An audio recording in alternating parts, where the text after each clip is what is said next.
E allora è partita questa prima serie dei 100 stile libero femminili. Miglior tempo di iscrizione Erin Page Gallagher in quarta corsia. Attenzione però alla Biondani in quinta, vincitrice nella giornata di ieri e dei 50 stile libero e dei 50 farfalla. Ora andiamo a vedere quello che è il passaggio dopo la prima vasca di gare.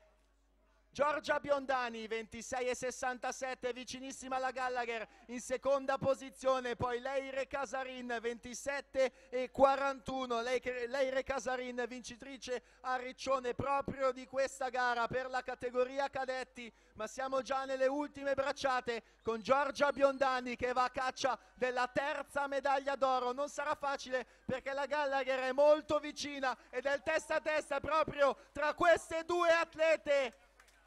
Gallagher Biondani nell'ordine, Gallagher 56.20, Giorgia Biondani 56,33, solo 13 centesimi a separare le due atlete, e per la terza posizione Leire Casarin 57,69.